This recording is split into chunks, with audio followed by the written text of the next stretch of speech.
Hey, we'd like to take a minute to thank our sponsor, iZotope, makers of software and plugins for audio repair, mixing, and mastering. We use iZotope products here at the High Gain. It's an important part of how we've been able to bottle pure podcast gold week after week. And guess what? iZotope offers 1 free month of Music Production Suite Pro, which has all the tools you need to mix, master, and repair audio. Also, you can get 10% off all other software using the promo code FRET10. That's FRET10.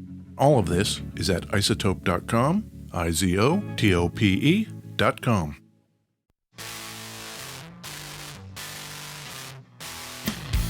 Hey, this is Ed Peterson. And this is John Kiltica, Ed. John? Yes? It's episode 200 of the High Gain Podcast. Welcome to episode 200, Ed. Oh my God, we made it. We're like 2 months shy of 4 years. That's right. Crazy. What do we talk about? We talk about guitars mostly. Exclusively metal guitars. Well, I know how much you like the butt. Yep. Where are we recording from? Beautiful West Seattle, Washington, Ed. It's one of those nighttime episodes that always kind of freak us out. That's right. Ed likes to get his beauty rest, while I am generally just afraid of the dark. Yep. But since this is our 200th episode, yes, we thought, hey, let's mix it up. Let's do something different. We even have some very interesting guestage today, Ed. Oh my God, you know what? What? This is the first guest back in the studio post-COVID. In person. Yeah. This guest has been on the show before. Two-timer. A two-timer. We don't have a trophy or anything, but viewers will be familiar with the name Uncle Frank. Uncle Frank from Thunder Road Guitars? That's right, thunderroadguitars.com. Uncle Frank, are you here? What's up? I just got to know, what's up with the wallpaper? Where did that come from? You're never going to believe this, Frank. Yeah. I painted it by hand. Really? Really. Wow. And aged it. Look at that. When you go to art school, they teach you useful things like that. I was looking at the mountain scenery painting there, and then I look over at the Rick, and then I'm like, what is that wallpaper? Yeah. And it looks oldie time. Yeah. It's very nice. Hey, Frank, you're back. I'm back. It's like I never left. Episode 7. 7. 3.5 years ago. I didn't think it was that long ago, and here we are on the coattails of COVID, and things couldn't be better. It's just a beautiful life.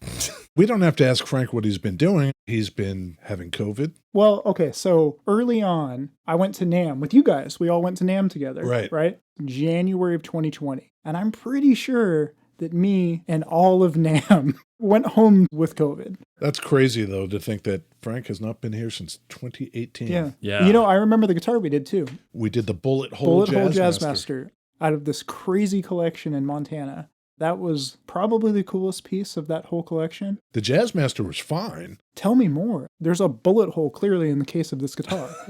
What happened? Nobody knew. You've had a lot of collections come in. There's been a few big ones. Yeah. The Montana one was pretty big. We did last year, my partner Will and I flew to Idaho and brought back a U-Haul truck. That one I remember because I wrecked myself on that one. I remember. Remember that? John met us at the shop and was helping us unload the U-Haul. I got a heavy amp in each hand, carrying these things off the truck, and the door hadn't been opened all the way. And he just, boom, right into it, flat on my ass. That's so good. I think Will said something like, that sounded like it hurt. I'm just glad you're okay.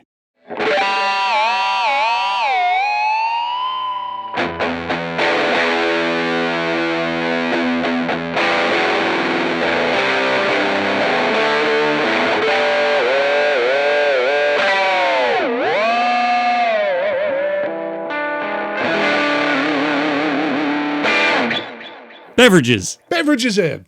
Played by Uncle Frank. Uncle Frank and the Beverage Song. This guitar, to me, encompasses the 80s. It's got the super strat look. It's got the Floyd. We got to get into that, but did you bring a beverage, Frank? Did. Now, okay, I thought really hard about this. So, a paper bag. I brought a decoy beverage Ooh. and a beverage that I'm actually going to consume. Oh. So I'm going to pull out the decoy beverage. Okay. So all your listeners can think that Uncle Frank brought And Old English 800 malt liquor, 7.5% alcohol. That's not a 40. That's a No, 42. 42, yeah.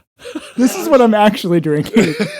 He brought a 42 ounce and then he's actually drinking like a petite 8-ounce Diet Coke. Well, I don't really drink soda. Sure. And then I was like, I'm going to bring some tea. And that's not very rock and roll. So I thought a little tiny baby Diet It is Coke. very petite. Yes. I really like that you were bad-mouthing tea because I've got a blueberry jasmine tea. Was I bad-mouthing tea? Not very rock and roll is what you just said. Yes, but this is coming from a guy that also has to drink tea to fall asleep at night. What's John drinking? I'm back to Orca, our friends to the north in Mukilteo, Orca Beverages. Okay. This is an Earps original sarsaparilla.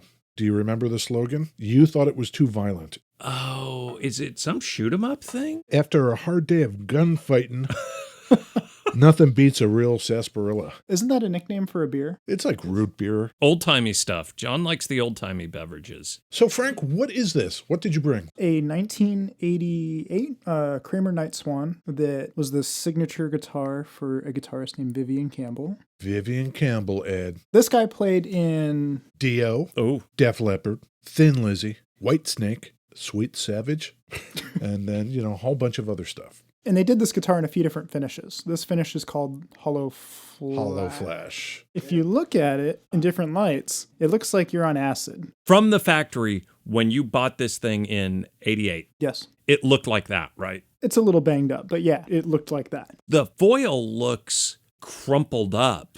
Depending on what angle you look at it, it looks different. Like a weirder version of the flip-flop finishes. Yeah.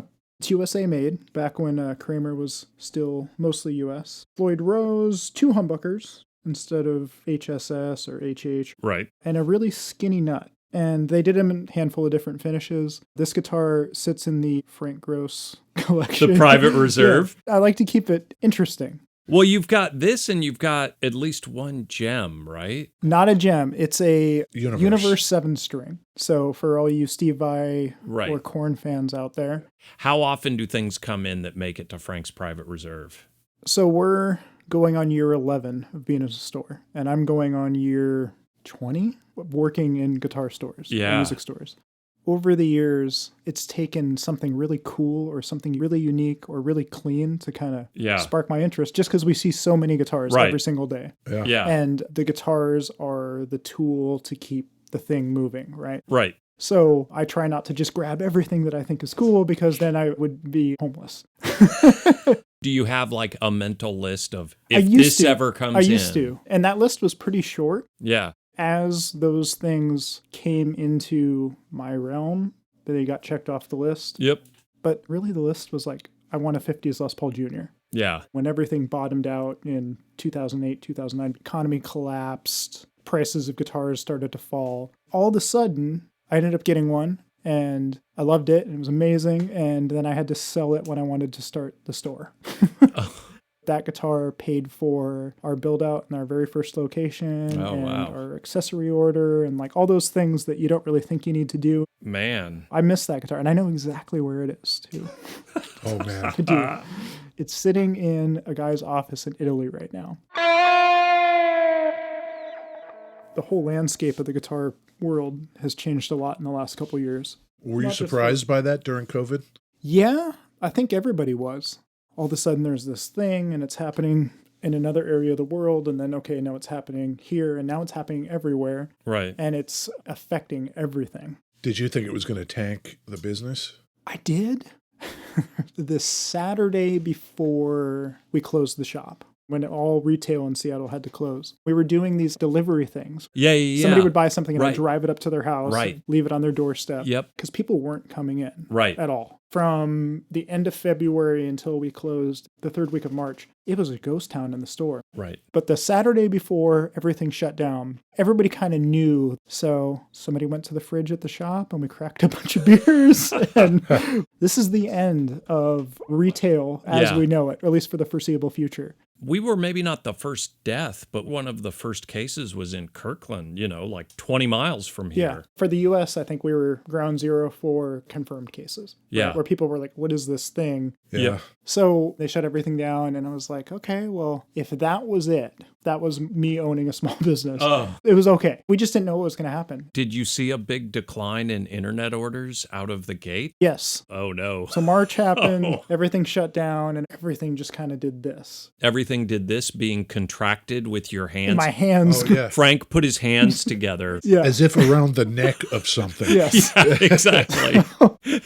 This is uncharted territory. Nothing like this in our lifetime has happened. At that point, I had only just started working at Thunder Road Guitars. I'm the photographer. Don't sell yourself short, John. John is the head of e-commerce. Oh, He has his own office. Jeez, John's killing it back there. Yeah. So John takes photos of all the guitars that you guys see. He lists them on our website, on Reverb, on all those sites we advertise with. We have been very coy with our insider hook with Uncle Frank. You know, well, for a while it was like, I don't want there to be a conflict of interest. I don't want it to feel like we're being biased. Now I feel pretty safe in knowing that if I think something sucks, I'm going to say. yeah. But I was going to say, I had only just started working there, maybe Yeah. a month or two. And then Frank was like, yeah, you got to go home. The whole world went home. Yep. It was weird, right? All of the sudden, people were buying Yeah. stuff. And a lot of the other stores around the nation Yeah. were canceling orders and not buying inventory. Right. When we started to see the orders kind of tick up middle of April, we're like, we'll take all of it, you know? Yeah. All the orders that other stores are canceling. If you have consignments or stuff you want to sell, we'll take it. I think that kind of helped kickstart us being at the forefront of everybody wanting to buy guitars and learn guitars. Right. Yeah. You know, you had a lot of people that were working from home, that weren't going Yep. out to eat, that weren't Right. going on vacations. And they're cruising the web and they're like, oh, well, these guys are That's getting cool. some guitars. Yeah. You know, so that kept everything moving for a couple months until we were able to reopen. And I think we reopened to the public with restrictions in July.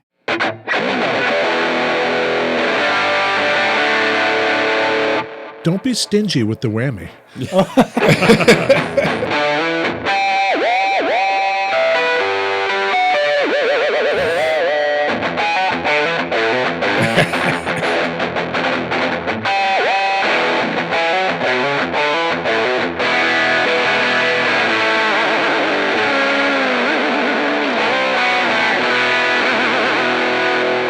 You said Vivian Campbell. Born in 1962 in The bands you said, he's got to be some kind of English. My guess would be, I want to say he was from Belfast.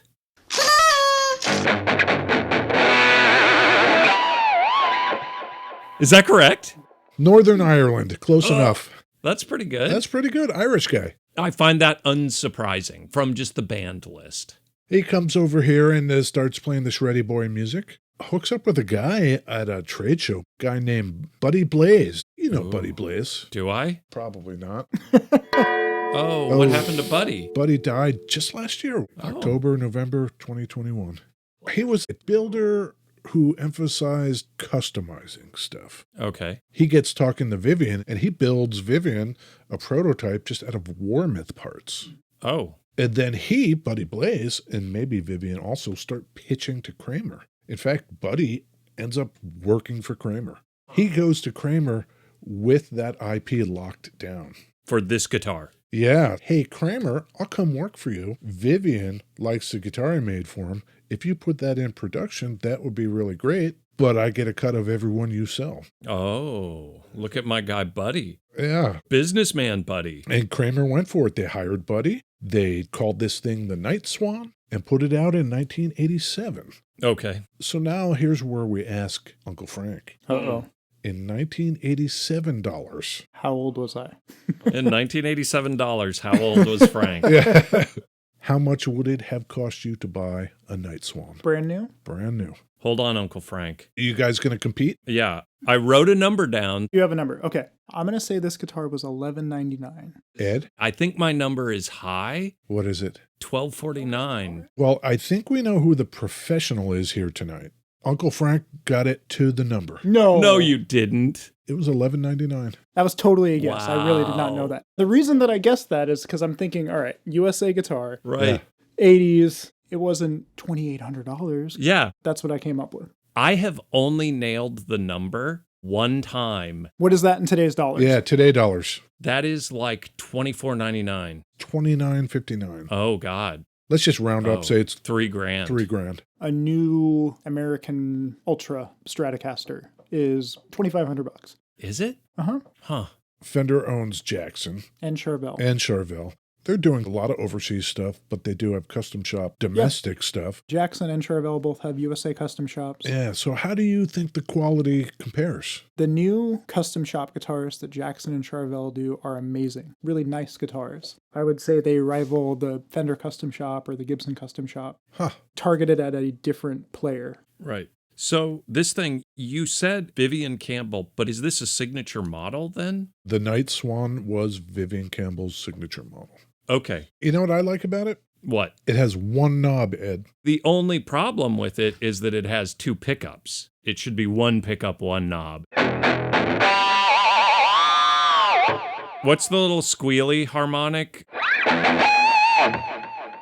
I want you to show me how to do that. So you take your pick and you kind of like tuck your index finger and your thumb really close to the edge of the pick. Yep. So when you're hitting the string, the side of your thumb is hitting the same time. Yep.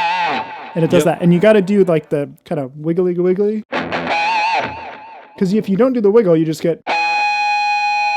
Right? Yeah. So you got to do the... Oh. This thing shipped with Seymour Duncan full shred and a JB. Yes. And they're funny because they are spaced right next to each other. It's not actually bridge and neck. It's like bridge and middle. The middle doesn't sound like a neck humbucker either. Yeah.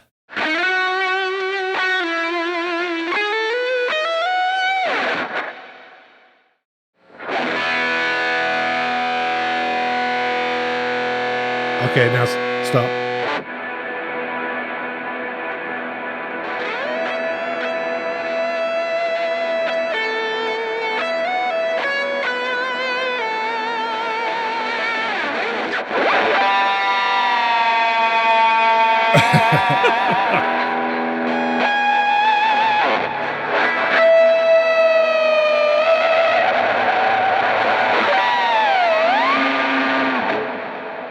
Vivian Campbell would be hella proud of that. I think Frank just invented a new genre, Ed. Yeah. Shred ambient? Ooh. Yep. 5-minute instrumental doom reverb with the pick squeals and the widdlies. One of your listeners needs to do that. What do you think is the rarest shredder? The NightSwans are really popular. A lot of the Steve Vai guitars, the gems from the late 80s through the early 90s are really popular. Some of the production Charvels and Kramers that were custom colors or custom finishes are pretty popular. So, Frank. Yes. The building you are in now. Yes. You've been there a couple of years. Frank decided to get out from under the thumb of the man, Ed. Love it. The man was on his case about the rent. Screw you, Mr. The Man. I'm going to buy my own building. So Frank bought his own building. You guys painted. Yeah, we helped paint. We moved into half of the building, if you remember, John. Yes. The other half was a pet grooming business. Yeah, the dog washing place. When they finally moved out and we busted down the wall and just kind of built out the whole thing. Now, occasionally, you see somebody walking a dog and the dog starts pulling at the leash to go into the place. Yeah. Or pulling at the leash to get away from the place. Yeah, that's the bad place. Or the good place. Yeah. Just depending. Yes. Yeah. 2 years? 3 years? 2 years? What year is it? 2022. 2022. So 23 years, almost. You are a dealer. You're a Gibson dealer. Yep. You're a Guild dealer. You're a Fender dealer. You're a Gretsch dealer, Jackson, Charvel, all that stuff. Is the supply chain still dorked up? You have no idea. I tell people every single day how bad it is. You believe me because you work at the store. Yeah. But the average person, they think we can just call up Leo and say, Leo, we need a Strat. And he just throws it in a box and he mails it to us. Right. Right? That is not how it happens right now. Up until really recently, if somebody wanted to order a new American Strat. Right. And they called us and said, hey, can you get me one of these in this color? I'd pull up our little Fender dealer thing and I'd say, yep, they have it in stock. I can have it here in a week. And that week is now a year. And it keeps getting worse and worse. And it's not just that company, it's the whole industry. Yeah. It's not just they don't have people to build the guitars. It's the truck drivers that are driving the guitars, the barges that are carrying the guitars from overseas. Wherever they're getting the wood from, they can't get the wood. The magnets for the pickups, right? It's everything compounded and you put it in a giant pot and you stir it. And then you have extreme demand. We're living in this COVID world where people are consuming more than they were pre-COVID. Sure. With the guitar world, it's maybe slowed down a little bit, but the demand has slowed down, but the production has slowed down massively. Are you finding that there's then speculation on the secondary market? The used market and vintage market has just gone nuts. And part of that is the supply chain, but then part of it's like just people are paying it. The whole rationale of worth is totally out the window. Right. Sure. Just for example, we're buying vintage guitars wholesale for more than we were selling them for 8 months ago. Right. The whole time I've been doing this, there's always been some sort of rationale. Do you think that's the kind of thing that ever goes back to where it was? Well, it did, right? That was kind of like the big spanking that everybody needed in the stock market and the housing market and the guitar world. It brought everything back down to reality a little bit. Over the years since then, it's kind of done this. But since COVID... What hand gesture is that he's doing, Ed? It's like Escalator. stair-stepping. One hand, and then he put the other hand over the other hand, and then he took the hand that was below and he put it above. Oh. I'm just waiting for the wallpaper to fall and we have like a whole live audience. Just cheering. Uncle Frank! So good. You've done this awesome thing. Your anniversary of the store, you did special edition stuff. Yeah. You did a little Benson pedal in Paisley. We did. And I got one of those. Yes. Because I just think Paisley's cool. It's super cool. And then you did a Benson Nathan Jr. Yes. in Paisley. We did. And so I bought one of those. Originally, we wanted to do the pedal and the amp at the same time. Yeah. And we were planning all of this end of 2018, beginning of 2019, right? Oh my God. Yeah. Pre-COVID, pre-supply Wow. chain. But when you order things from these companies, especially if it's something custom or unique, it takes a lot of time. And all the companies that we had on board were like, we got you. Old Blood. You'll have it. Benson. It'll be there. Cool shit. And one by one, they were just like, hey, this thing that you wanted to do, it's going to take a little longer.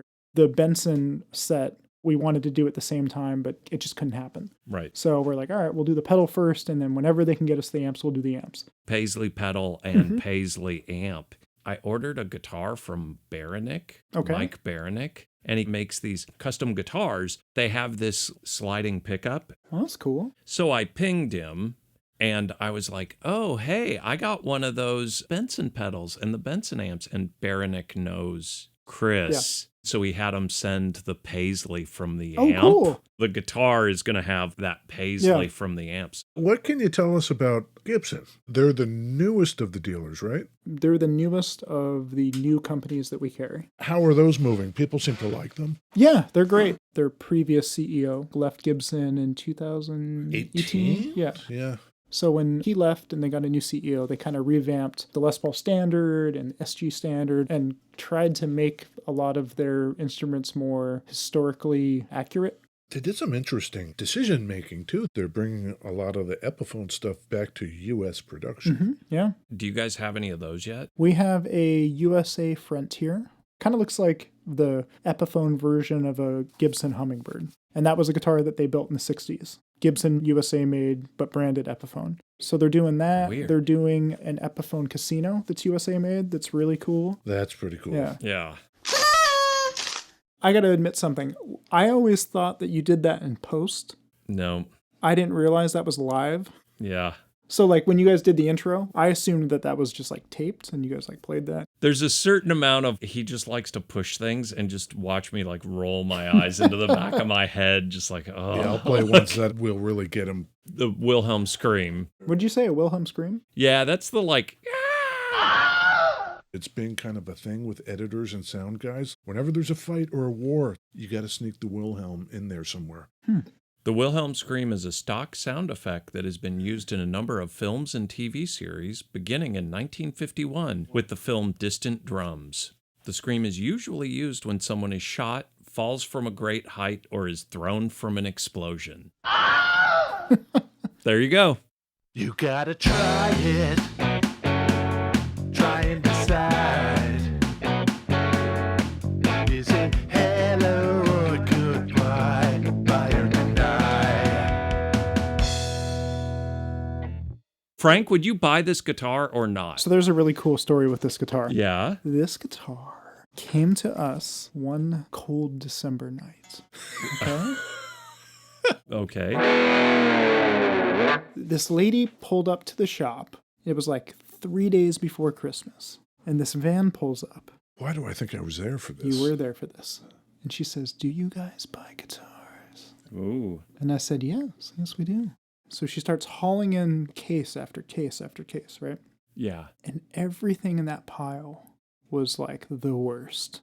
Like the stuff that I don't want. And she brings in this Kramer case. Yeah. So case opens and I see that. It's filthy and dirty and half the strings are off of it. We get all stoked and we're looking at everything that she has. And she decides that she has to leave. It's the end of the day and we're getting ready to close. You know, we ran some numbers and we're like, here's what we can offer you for the whole pile. And she leaves and my heart sank. And I was like, I am never going to see that guitar again. It's gone. Yep. So a couple weeks go by. I can't stop thinking about it. This freaking NightSwan. Lo and behold, she ended up coming back and said, okay, your guys' offer was really fair, and brought us this pile of stuff that we didn't really want, but in the pile was the NightSwan. So the answer is you would buy it. Yes, I did. You almost didn't. Would you buy it, Ed? I don't think I would. I like the idea of a guitar like this, like a gem. I'm very into the gem. Yes. I'm very into the 80s neon stuff. Uh-huh.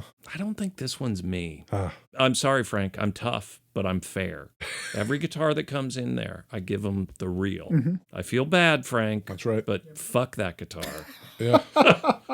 I have to stick to my guns as well. Yep. It's got one too many pickups. Yeah. It's got the right number of knobs. I don't blame you guys one bit. Yeah. Hey, John. What? I think we're coming up on the end, but I think we would be remiss, John, Yes. if we didn't say, really, really, Frank, Oh, yeah. 4 years, you have given the listeners 200 episodes of guitars. The guitars John and Ed have brought to this show is probably a dozen. Yeah.